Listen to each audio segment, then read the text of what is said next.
All right, everybody. Welcome to the Contextual Christian Church Bible Study, where today we're going to read Isaiah chapter 13, verses 1 to 16. I'm going to pray it in. Everybody bow your heads. Father, thank you for getting us on this Bible study together to get through more of Isaiah, more of great context, more of great lessons, more of great correlations as well. I pray that this one has a lesson or a correlation that goes with the New Testament at least. In Jesus' name, amen. Charles, you're hilarious. We'll see if it pans out. We'll see.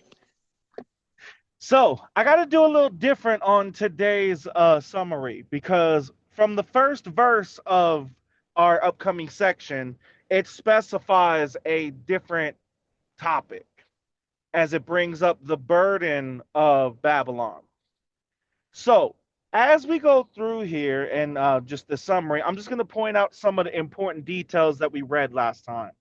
For one, we read about the prophesying about the end times where there's going to be peace going on in the holy mountain of God, which, as we discussed, can mean the mountains of Jerusalem or more specifically Mount Sinai, depending on how we're looking at it. But then it brought up about Jesus again as the root of Jesse. That's going to be a signal that it's also going to have the Gentiles are going to have salvation. So again, pointing out that both the black Hebrew Israelites and Peter himself, when they tried to deny the salvation for the non-Israelites, it was prophesied that the Gentiles were going to be saved. Then we go to point out also in verse 11 that there was twice prophesied. Once, as we read about with Babylon, but in verse 11, it said, and I'm going to say this word for word, that the Lord shall set his hand again the second time to recover the remnant of his people, which shall be left. Two different exiles, two different returns. Confirmed. Not speculation, not possibility, 100% shown. Then, as pointing out about even the four corners of the earth, showing even though corners, yes, you could try to say it's a flat surface, that's not the context. It's talking about to the edge, in other words, the entirety of the earth. It's using the corners to explain that point. So people can't take it out of context to try to say, well, flat, curved, edge, the earth has an edge. That's not what it's getting at. Not in the context. And then we got into about how there's going to be peace between Judah and Ephraim. They're not going to be a problem. And then about how the Egyptian sea and all that area, they're not going to be able to talk no more because God is going to dry up their resources to the point that, much like if a river was dried up, they'd be able to walk over on dirt because there's nothing left. That's the example it gave. And then about there's going to be a specific highway for the remnant of the people that are going to be able to return. So, in other words, one pathway. Obviously, we know that today to be Christ. But as he said, I am the truth, the way, and the light, and no one comes to the Father except by me. Then, as we pointed out in chapter 12, in verse 1 through 6, how we had the comparison, and first of all, showing that Jesus being God, as it points out that God is their salvation, yet Jesus is a salvation. Also in verse 3, in the comparison about drawing water out of the wells of salvation, and Jesus is described as the living water and describes himself as the living water. So we have that connecting part that Jesus would have known about, connecting him to this verse here, calling himself God the Father, and God the Father explaining himself to be come down as his son. Then we go into the last part of verse 5 and 6, where it talks about how they're singing unto God. They're singing the praises. They're declaring it to every nation, and they're enjoying everything. That's what it'll be like at the last of the last days for them. So that's what we read last time. But as I said before, and I'm just going to say it out loud, even though we're not in the reading yet, just to give that point, that today's Bible study does not correlate to that. The very first verse that we're going to read in verse 1 of chapter 13 is the burden of Babylon, which Isaiah, the son of Amos, did see. So again, that whole thing we read in chapter 9 through 12 was comparing and contrasting this time of Assyria that they were in and comparing that prophetically to the time of Christ and to his second coming.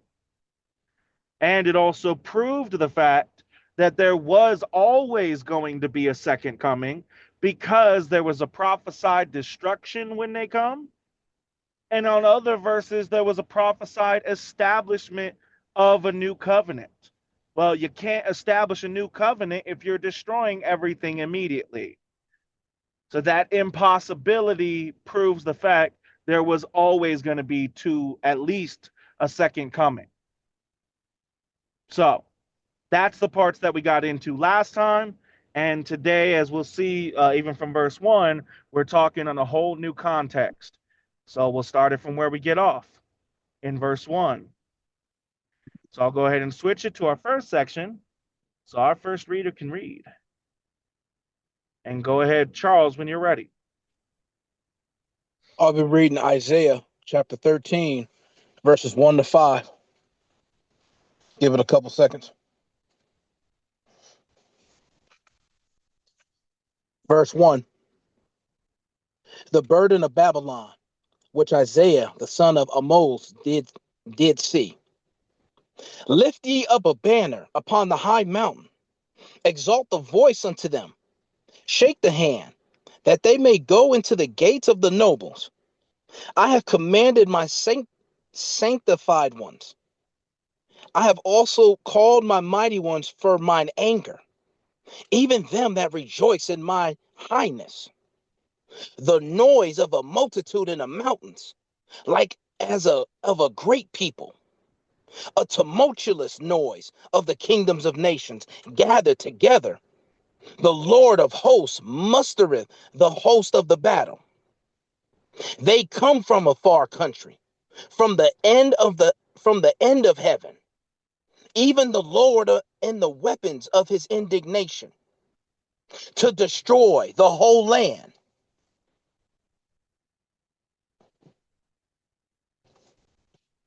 Starting off, verse 1, when you're getting into this burden is for the children of Israel that are going to be under the Babylon's captivity. Burden meaning that negative, heavy load on your shoulders. Now, correct me if I'm wrong, Matt. Verses 1 to 5, it sounds like when those announcers, this sounds almost You like the already screwed announcers up, on though. with the Even burden part. before that. Yeah. Did it say that the burden was Israelites? No, the burden's going to be on the Israelites, but it said the burden came from You sure Babylon. about that? Where did it say the burden would be on the Israelites? We already talked about it in previous books. No, you're adding to this. So It we said didn't the talk about burden of Babylon, Babylon. right? That's not the only thing it could mean. It said the burden of Babylon. Is that the only way you could read that? Is that Babylon when they come to take over Israel? Oh, you mean in how there's other okay, yeah, no, my bad. So there could be other things Yeah. other than the captivity.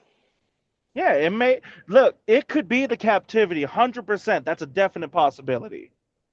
But is that the only possible meaning of the burden of Babylon? No. Actually, as a matter of fact, I'm going to say it to you like this. You used to live with me. At that time, there were times, for the most part, at the beginning, where I was covering everything. If I were to say the burden of Charles, who's most likely having the struggle of the burden in that situation? In that situation, you're most likely because you're covering this, covering that. Exactly. Now, there was a couple months where I was helping out and doing things with other people helping them out, and I ended up not having enough for my side. and you helped out. If I were to say the burden of Charles then, who was the person struggling in that burden? Oh, because I went out of my way to help. So then me. Then burden of Exactly. me then. So the burden of whoever's listed as the burden, it doesn't necessarily mean that that person is being the burden. It could be read both ways. Either on one side, it could be read as they're the cause of the burden, or that the burden is theirs to bear, that they're the one having to deal with the problem. So in verse 1, the burden of Babylon, that can go one of two ways. Either one, it can be discussing Babylon when they take over Israel and how they are the burden, or it could be talking about a burden that that Babylon will have to be dealing with. We've also read about that too, haven't we? Right, because Babylon had to take care of a lot of the things for the children of Israel. Oh, not that. All right, I'm not going to say any more because I'll be giving away if I say any more. But Okay. go, but those are the two ways to look at it. Either that they are the burden or they're dealing with the burden. It's not specified based on the way it's written. So we can't just assume saying that when this is to the children of Israel. This can be just Got it. discussing the situation as a whole. Because of the two possibilities of the way the burden can go, because of how it was written here. Exactly. Exactly. All right, go ahead and continue. Now, what I was gonna say, because the way verse 2, 3, 4, and 5, the way it reads, how God, how it's talking about lifting up the banner on a high mountain, the banner, the sign, the flag. Mm-hmm. Exalt you, lift your voice up. Oh wait, sorry, I talked over you. No, I said, mm-hmm. Okay, yeah, lifting up your voice, putting your flag, putting your banner up, and then next, shake the hand that they may go into the gates of the nobles, introducing people into the gate, bringing people in where the nobles are supposed to be at. Like the way it makes me think of the way from 2 all the way down to 5. It makes me think of the way Rabshakeh talked to Hezekiah and children of Israel. How he's bring let me keep going to finish, like, to help explain the point. I have commanded my sanctified ones. I have also called my mighty ones for mine anger, even them that rejoice in my highness. The noise of a multitude in the mountains, like as a great people, a tumultuous sound. Ah, you're still sticking to one possibility.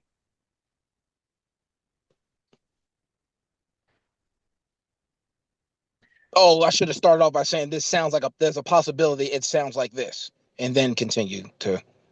No, because you remember if there's more than one possibility and it's 50-50. And I'm telling you right now, contextually, it is 50-50. It's not likely on either one at this moment, from the end of your section, even. But if there's a possibility, wouldn't I try to say, like, hey, there's a possibility that it's this, or there's a possibility that it's that? You only specify one possibility if it's the most likely. If not, you have to try to bring up both. Okay. Otherwise, you're not really explaining the context. You're only explaining what you think it is. Oh, so the possibility where I was going to bring up how God is, like, sarcastically bringing all this up and talking about lift your voice up. I've commanded you guys, welcome in, and this, that, and the third for them. For I've sent these people from the from the other side, from this far off land to come Yep. destroy the land that yeah, that's one possibility. Let me think of the other possibility though. That I need time to think about that other possibility. Let me give Thomas a chance. Thomas, what's the other possibility? Charles brought up that this is God talking about. Wait, actually, you were bringing up as God bringing up about Babylon taking over Israel, right? Yeah, Or yeah. what was your? Oh, Yeah, okay, yeah, yeah. That's part of it. Yeah. okay. So, actually, I would say there's three possibilities here, Okay. realistically, and it's a toss up on which one. So, Thomas, can you think of one of the other two? Charles brought up about this is God saying about how he's called forth Babylon to take over the land of Israel.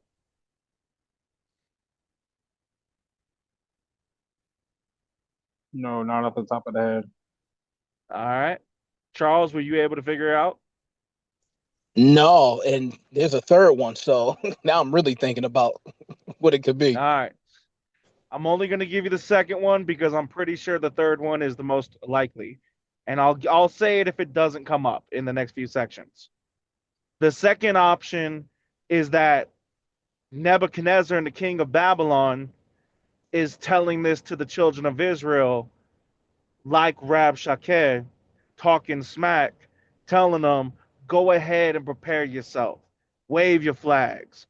I'm not worried about nothing you can do.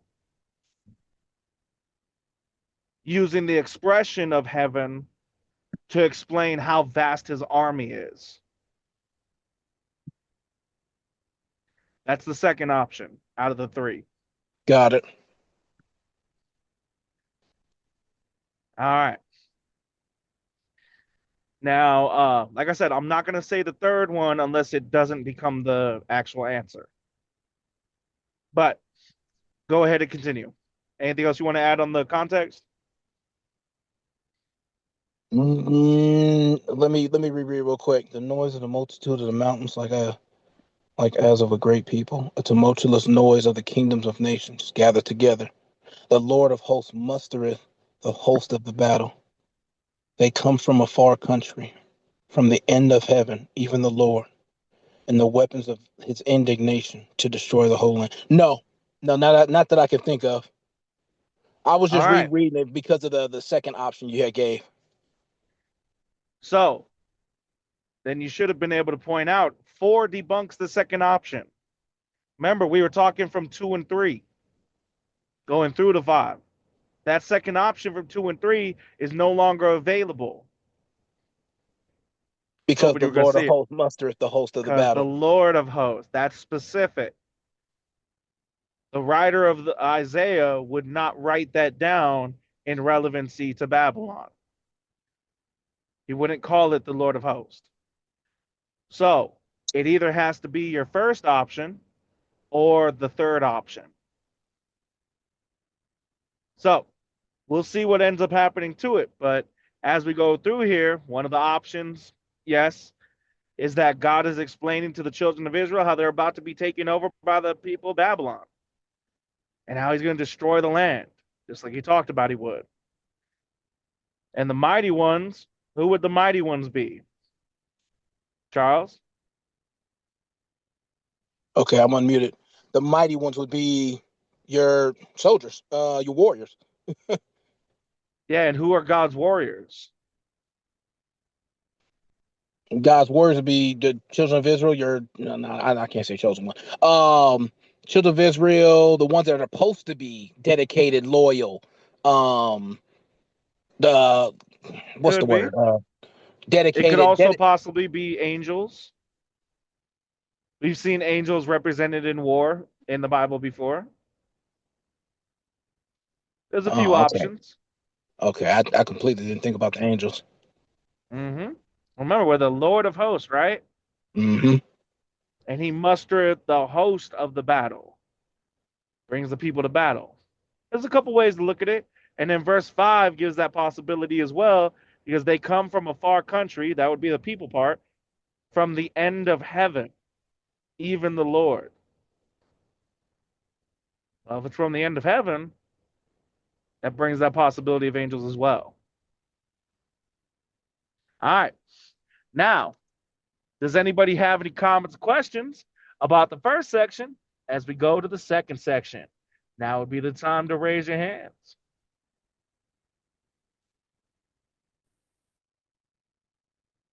All right, Thomas, go ahead.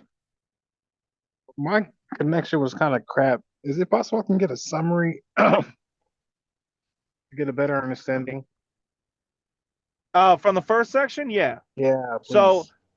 the burden of Babylon can be thought of in 2 ways. Either Babylon is the burden, or there's some burden that Babylon is dealing with.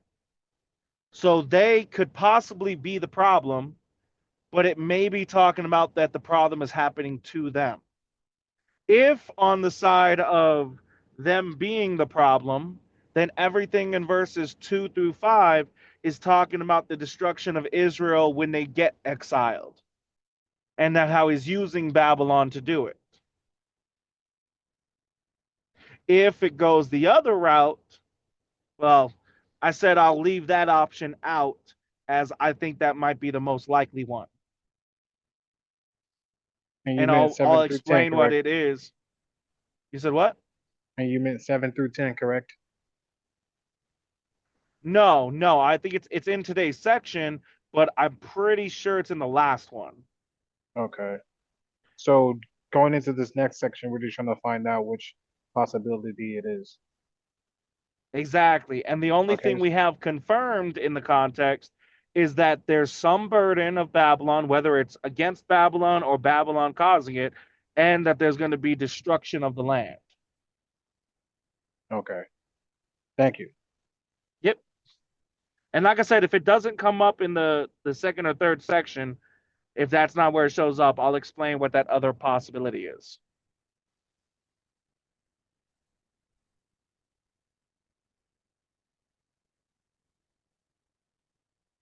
Did you just remute yourself when you're supposed to be? No. You're still unmuted. Oh, you already changed it over? Yeah, I mean, Oh, my it's bad. at 6 I to didn't see 10. that, guys. My bad. All right, Isaiah. I'll be reading Isaiah You have chapter failed 13. this city. That's why I asked that question. I'll be reading Isaiah chapter 13, verses 6 through 10. Give it a couple seconds.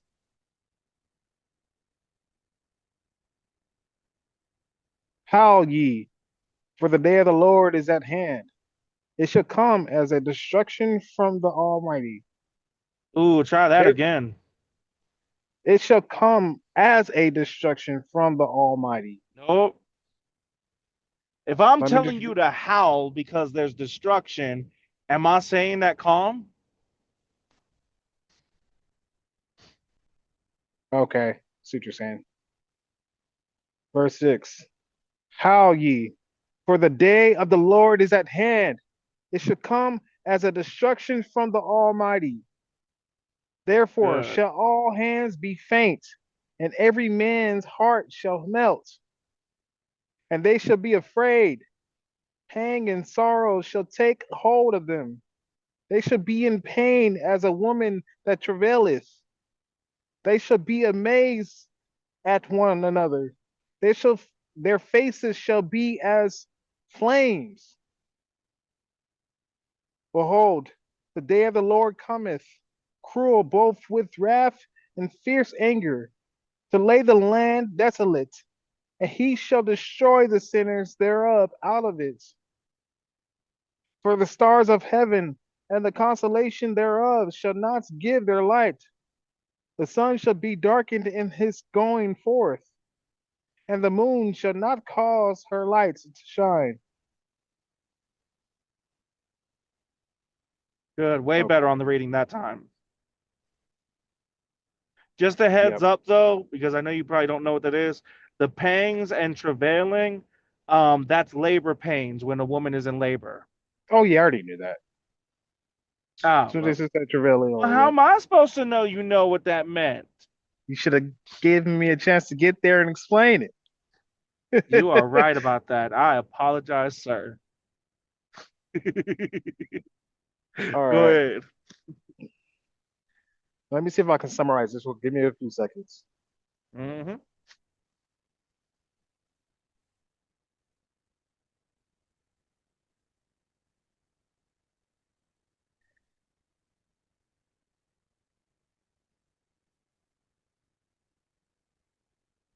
So this is like a warning with a heads up, right? Like, hey, the day of the Lord is at hand. Yep. Okay, just making sure. And there's something you need So, to point out about that beyond just the summary. all right. So let me just take it verse by verse. Okay, No, so you're pretty good much. with the summary. There's just a couple details that need to be pointed out. All right, This let all me. could be summarized.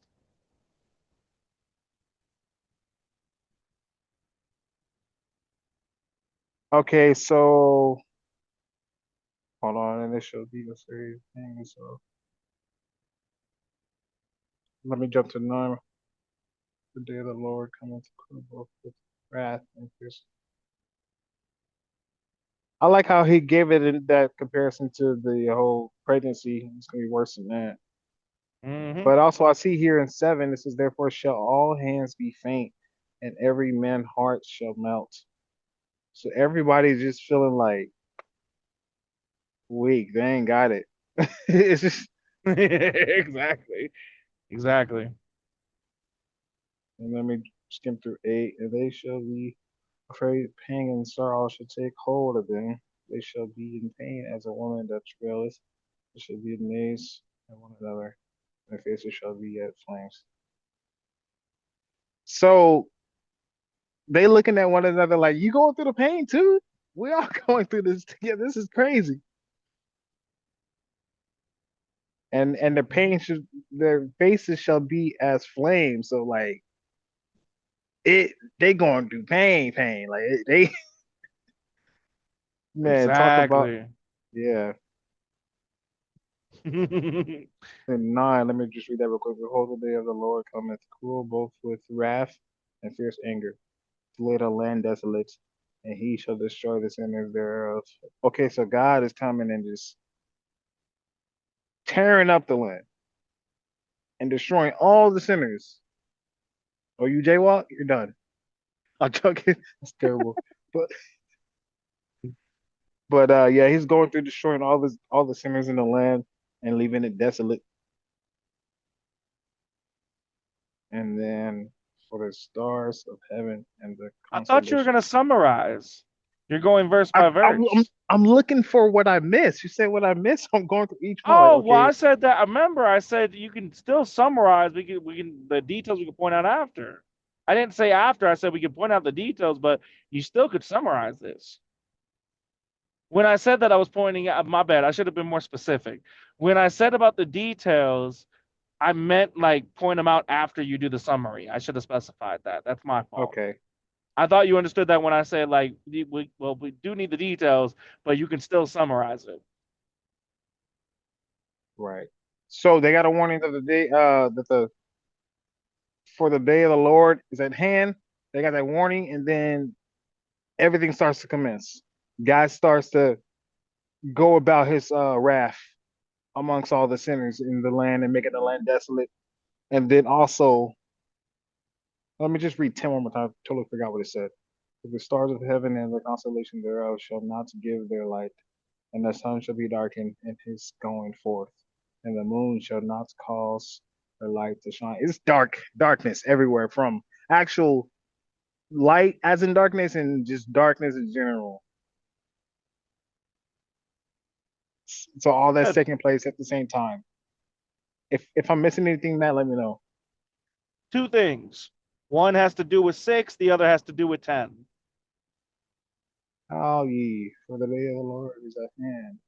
It shall come as a destruction from the Almighty. So is that a confirmation for the possibility? Nope. Okay, so we Let me obviously see give that. Charles a chance. Okay. Charles, what did he miss about 6 that he needed to point out detail wise?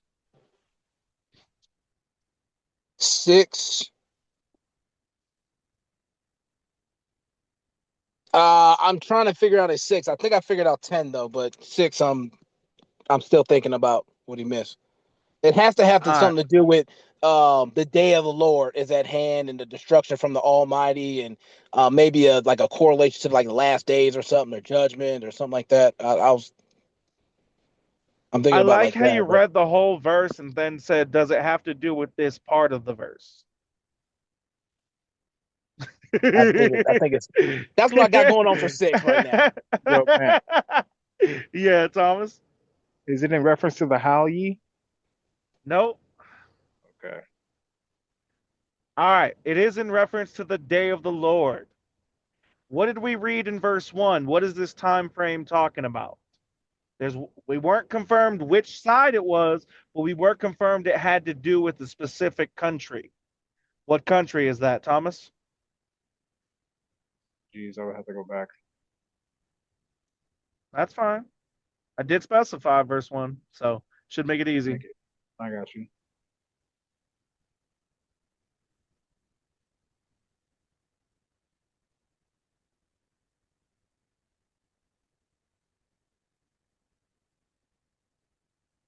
All right.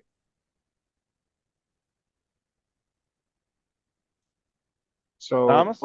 burden Yeah. of Babylon. Babylon. Yes, it has something to do with Babylon. What we don't know yet is if this is destruction is happening from Babylon or to Babylon at the moment. We don't know which side that's on. We do know it has to do with them. So is it possible, Charles, that verse 6 is talking about the end of days?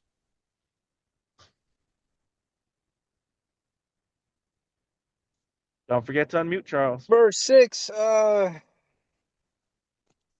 with everything I got into in my section from the verses before, no. What made me think about the last days Exactly. was verse 10. All right. It's not possible because we're talking about the burden of Babylon. That's the topic. Everything we read in chapter 13 has to correlate to that because it's specified so. That's like if I were to tell you, Thomas, that I had this vision, this whole setup is for the day that I get married. I don't care if I talk about the destruction of the entire earth. I don't care if I compare to that. I brought up that what I'm about to tell you is about the day of my wedding. So then, even if I bring up the day of the Lord, it's still got to correlate to what?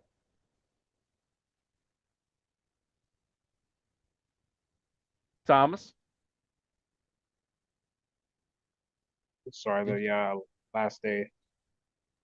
Huh? Sorry to Babylon. My bad. You didn't listen So to what this I is. said at all, did you? I did, but I wasn't really understanding. Okay, I was I gonna need ask you to for a listen. better Look, you weren't really listening example. because I was using the example, and so the question was about the example. In this I understood the example, wedding thing, I but I tell just go well ahead. but that was the question. Question was about the example. If I were to tell you that I had a vision about my wedding day, it don't matter what, if I'm talking about the day of the Lord, the destruction of the land, all this stuff going on. If I say that if I say that I had a vision about my wedding day, then what does it have to correlate to? Your wedding day. Exactly. So when it brought up the burden of Babylon, it doesn't matter what it brings up in here. Everything is correlating to the burden of Babylon.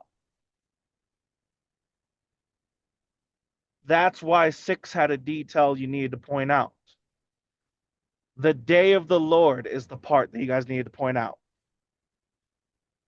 Day of the Lord is not specific to the end of everything.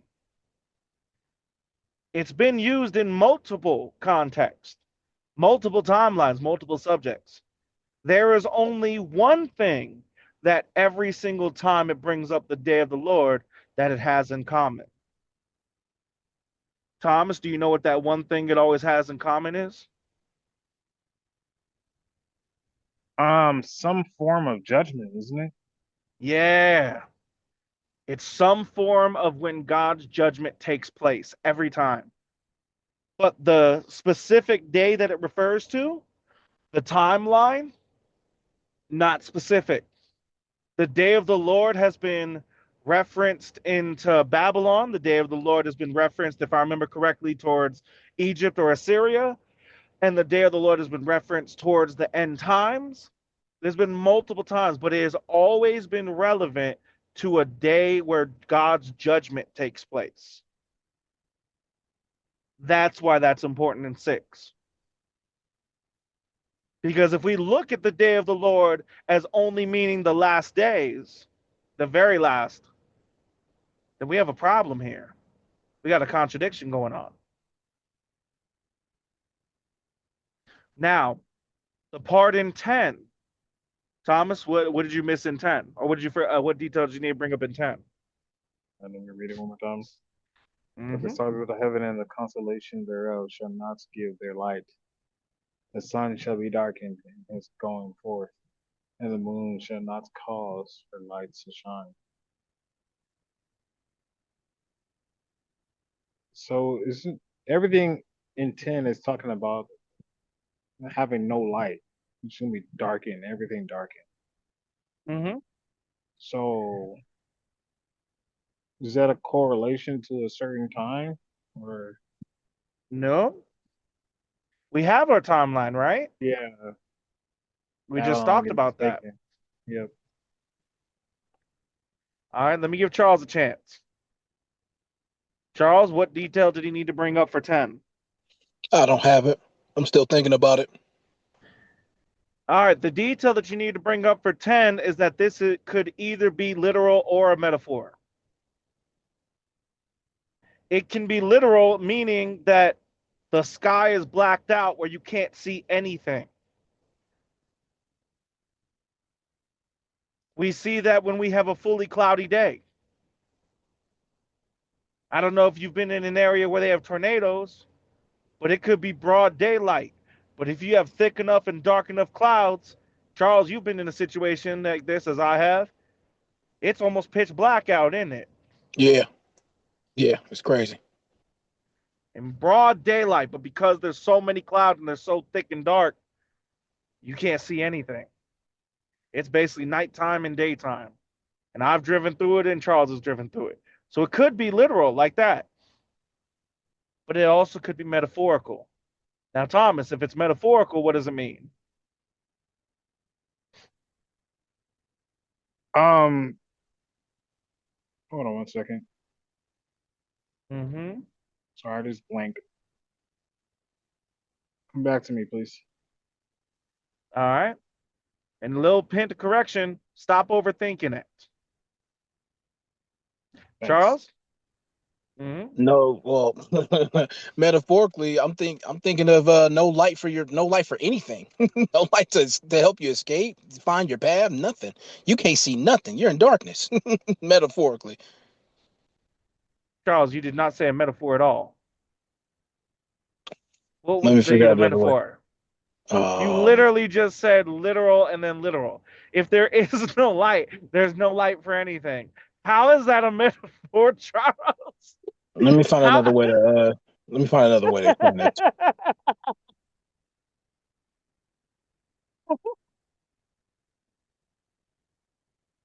I'm not prepared for that.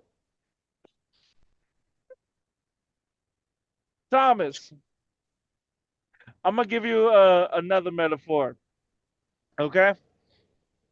I wear green shoes, green shirt, and I got green in my wallet. Now, I want you to tell me what that metaphor would mean.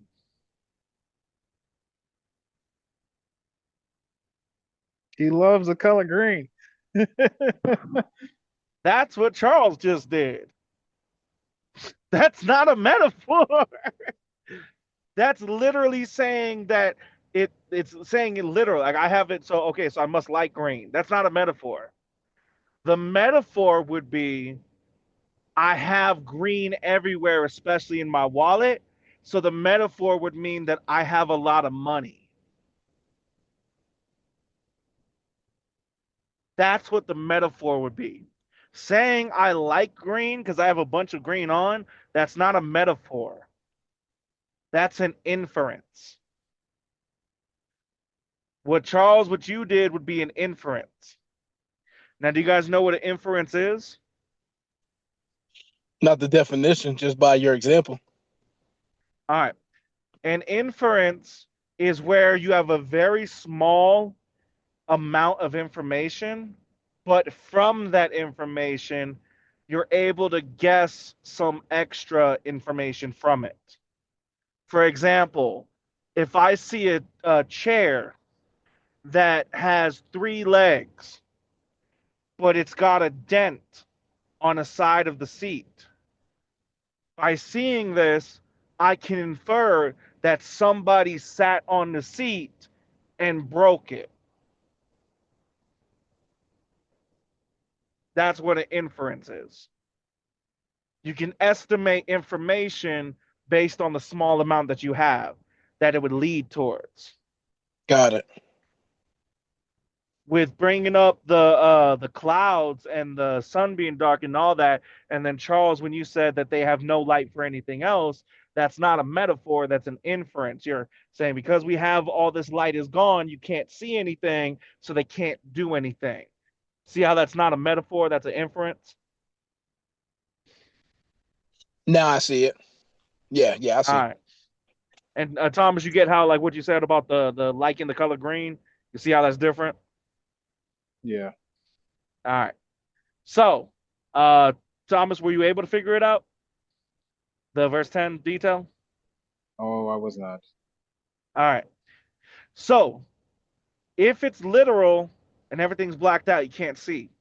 If it's metaphorical, it could be talking about that there's nothing but darkness, as in everything's all bad. Light is used to represent good, not just in the Bible, but all throughout history. We've talked about this before. It's part of the excuse that racist people use. It's also when you're out at nighttime and it's dark out, it's scary. But when you have light, you can feel comfort, the ability to see. So light has always been representative of the good when it's used metaphorically. So if you're bringing up in verse 10 that there's no light at all, you don't have light from the sun, you don't have light from the moon. Throughout the entire day, there's nothing but darkness. Metaphorically, that would mean that there's only bad going on. Everything's bad, everything's a problem, nothing good. All right. Does that make sense, Charles and Thomas? I'm mad now. Yes, it does. I knew you would be. So that's what I said during the explanation. I said not only is it just darkness as in comparison to light, but it's darkness like everything is just dark, nothing good. I said that in You my did not say explanation. that. Go back after the study. That's exactly Not what about I the didn't say nothing it good along. part. I did because No, you I said made there's the nothing but comparisons to as darkness. in light and then darkness as Uh, in like, That's not what you said. You hey, you said there's gotta go nothing back. but darkness. You didn't say darkness is nothing good, because that was the point, was that there's nothing good. Gotta go back, brother. You didn't even go back on that last one we were supposed to have a Oh, bet on I for the forgot lunch. about that. Which one was that? I gotta do that. We made the deal. Um, I think he's sweeping the one under the rug, Charles, that I might be right in. He might just That throw was no, me like under no, the no, that was no. like bus. two That or three no, I Bible don't do studies that. ago. I gotta. Oh man, I gotta figure it out which one that was. It Because was either was two or we three made a Bible deal studies on that. ago. Yeah, Yeah, we yeah. made a deal on that. If I turned out to be right, you can't be saying that, like, bring up, well, I didn't say that because I proved it enough. I don't want to hear it no more. But I can't do that if I don't listen to it. Man, which one was it? I wanted to win that bet too. Anyways, I'll try to figure it out. I still have to upload everything because it hasn't been uploading with the signal. I don't know if you guys have noticed, but we're about Yeah. 2 weeks behind on the uploads because of that. But anyways, back to the point. If you did say it, and if I'm wrong, kudos to you. I don't think you said it. Otherwise, I would have said good. But that's my perspective. It could also be that you said it while I was talking, and so I was talking and did not hear you. That could be a possibility as well. If that's the case, again, kudos to you. If not, womp womp. So, with that being said, Oh, wow. yeah. So, with that being said, how would you have summarized everything? Because you still haven't done it. You did verse by verse. Everything here could be summarized. Shoot. So, uh, the people are gonna warn you another day. Day takes place. God commences His wrath, and um, not only is everything darkness as in light, but darkness as in, did I say evil or Uh, destruction? No, not necessarily, because What would be that comparison to it darkness? the connotation, I would say bad. Evil in our connotation is different than the Bible's connotation. Like the That's why connotation of I asked. evil in the Bible is malignant, harmful. But in our connotation today, it's sinful, demonic. So Okay. the only reason you couldn't use evil is because we have a different connotation today. Yeah, you're right, and I don't think it would make sense, especially if it's God's wrath. God's wrath. Yeah, like you can't say it's demonic if God's the one doing the destruction. That don't make no sense. That just clicked. So bad, like you said, not only is it darkness, but it's also just bad all around. And that's what I would say for the summary. Good.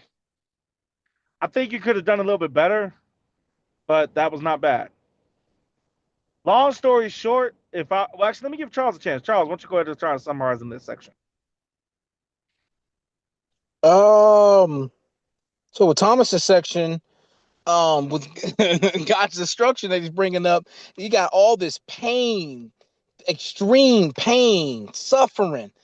And what a lot of people could say is when they're getting into when you're talking about the darkness, this is going to be dark times. Nothing good is coming out of this dark time. Pandemonium. No good things coming out of it at all. Good. You said good or? I think good, but I was about to Okay. say, but you definitely could have summarized it a little bit shorter. Yeah. Here's a shorter version of that. There's about to be a day of destruction from God where nothing good is happening. It's all bad. Same thing. But not bad, you guys. Not bad. All right. Now then, does anybody have any comments or questions about the second section as we go to the final section for today? Now would be the time to raise your hands.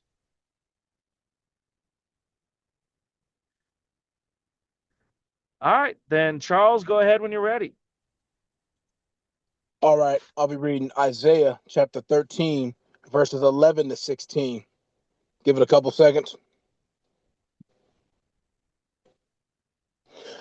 Verse 11. And I will punish the world for their evil and the wicked for their iniquity. And I will cause the arrogancy of the proud to cease and will lay low the haughtiness of the terrible. I will make a man more precious than fine gold, even a man than a golden wedge of Ophir. Therefore, I will shake the heavens, and the earth shall remove out of her place in the wrath of the Lord of hosts, and in the day of his fierce anger. And it shall be as the chaste roe, and as a sheep that no man hath taketh up. They shall every man turn to his own people, and flee everyone into his own land. Everyone that is found shall be thrust through, and everyone that is joined unto them shall fall by the sword. Their children also shall be dashed to pieces before their eyes. Their houses shall be spoiled, and their wives ravished. So, my section, I'll try do the summary. A lot of mine my whole section is it's bleak, it's hopeless. This is nightmare fuel because the punishment continues. God is getting rid of the arrogant, the wicked, the sinful. He's talking about it's so bleak and it's so bad. Man will be more precious than fine gold. We all know how crazy people start wars over gold these days. Man will be more precious than gold. So there's gonna be you make it sound more gold in the time than man. That's crazy. That's crazy examples of how much my section is nightmare fuel. What about the Exactly. kids being dashed up into pieces? Your wives being ravished. Your house is being because you guys are all going to fall by the sword. All of these bad things that are going on in my section. Yeah, my section is just a continuation of the bleakness, the hopelessness. Nightmare fuel is what I got from my section. Good. Now, I forgot it. So, no, I forgot. It's not in this section. It's in the sections coming up. So, I told you if it wasn't in this section, that I would bring up the other possibility. The first possibility was, as Charles brought up, that this is talking about the destruction of Israel when they go into captivity of Babylon. But the secondary possibility, wasn't there an empire that's supposed to come after Babylon, Charles? I forgot the order. Median, Persian, one of them. Yeah. Yeah. Median Persian was one empire combined. Okay. And they were supposed to come after Babylon. The other side of it, possibility wise, is where it's possibly the destruction of Babylon from the Medes when they come over, and that God uses them to destroy Babylon. That's the other possibility. Oh, okay. Yeah, I forgot because it's them. They go down, and then the Median and the Persians. Yep. And then after the Medi Persian Empire, it's the Greco Roman Empire. Yeah. So the reason that I left that out is because personally, I think that's the most likely because of the way it was phrased. The burden of Babylon, normally, when you hear the burden of something, that is the one being affected by the burden, not that it is the burden. Though it can be possible, as I brought up as the example, it can be possible, but normally, if I were to say the burden of Matthew, it's not saying that Matthew's the burden, it's saying that Matthew has to deal with the burden. If I say the burden of Charles, normally that's the way that phrase is used. You see what I'm saying, Charles? I see what you're saying. Does that make sense, Thomas?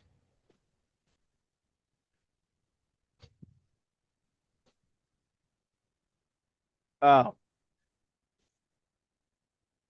I don't think you heard me. Thomas, did you hear me? His Could you hear signal me? is out. Yeah, I can hear you now. I heard you. Okay, good.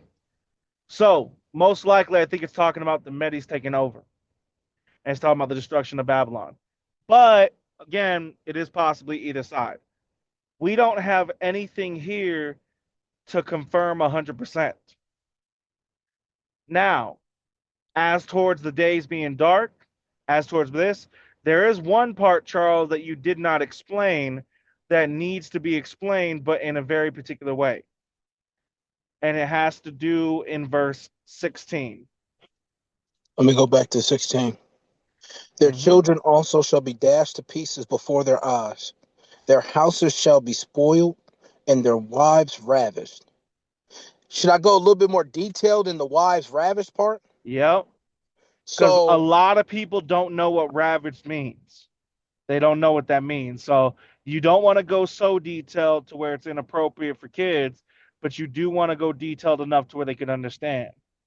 so when you're talking about the wives are being ravished, your wife is being forced upon intimately by someone else against her will. I hope that's Good. good enough for Bible study. Yeah, that's Okay, good. good. Yeah, I got. I Yeah, would you have know me. I said got to work on the they're words. forced intimacy with your wife. Mm-hmm. Same thing. All right. Good. Now then, does anybody have any comments, questions about the Bible study portion before we pray it out? Now would be the time to raise your hands.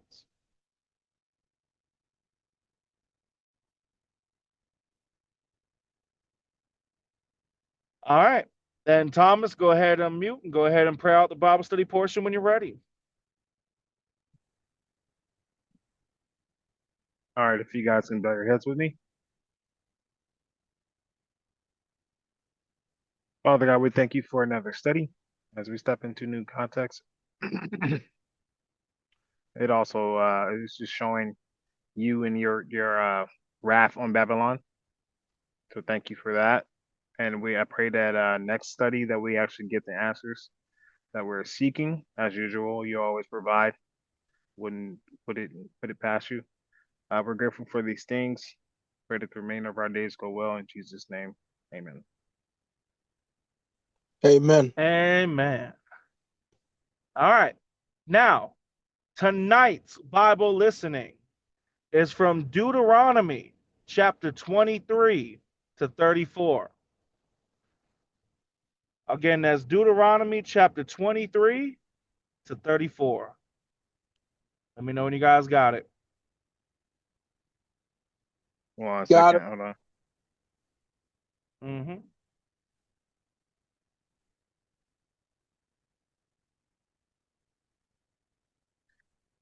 Got it. All right. Now, last night's listening was Deuteronomy chapter 9 to 22. I'll have Thomas go first, Charles will go second, and then I'll finish us out. Okay.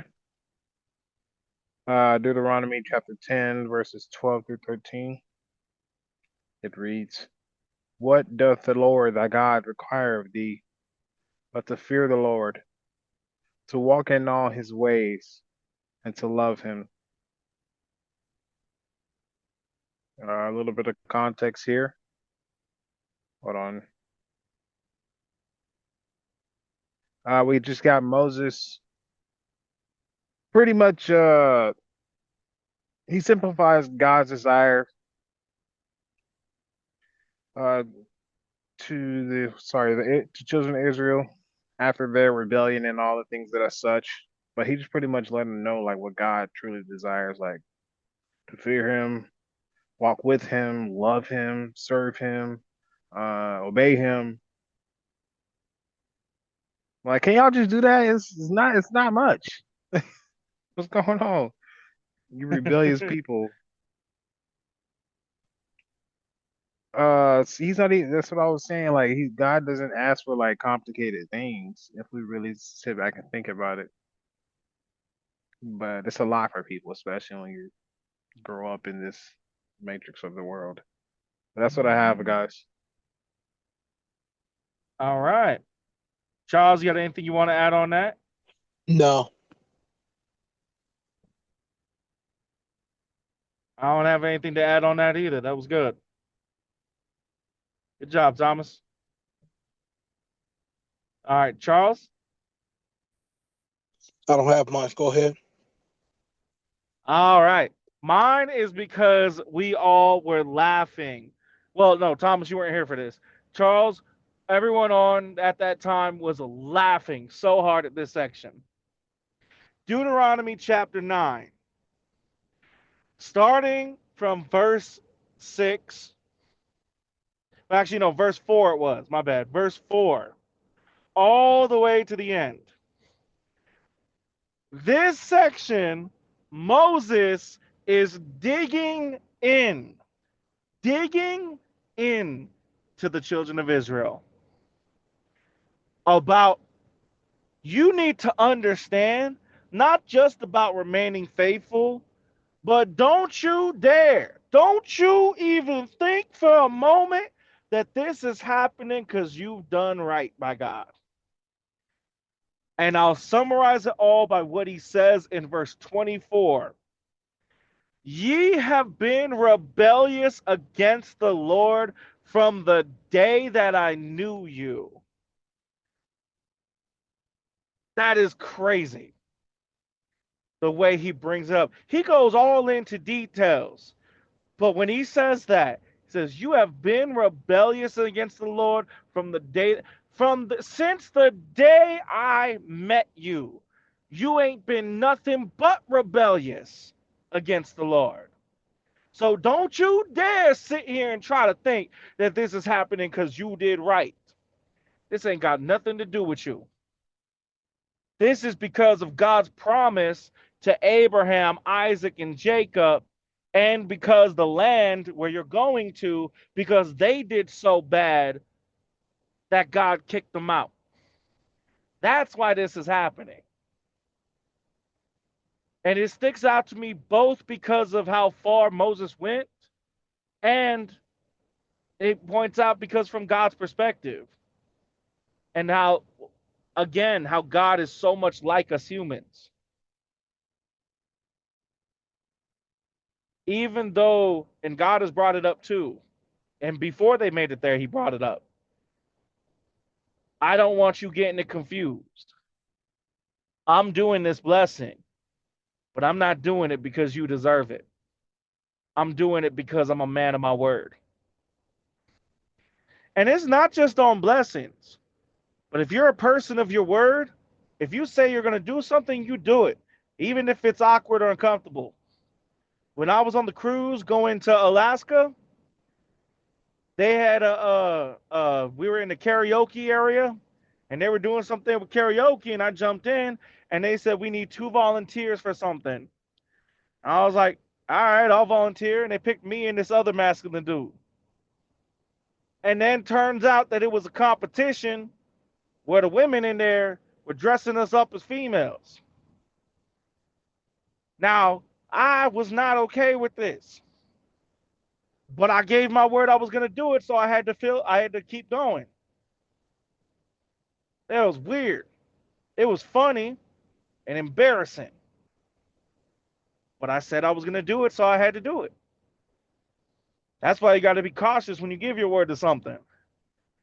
But here with God and blessing them with this, just the fact that it points out, don't you dare think that this is because you deserve it. Because the fact is, you don't. All right. Thomas, you got anything you want to add on that? No. Charles, you got anything you want to add on that? No. You sound like you wanted to laugh. Yeah, I'm laughing. All right, y'all. Well, then, everybody, have a wonderful night. And I'll go ahead and close us out.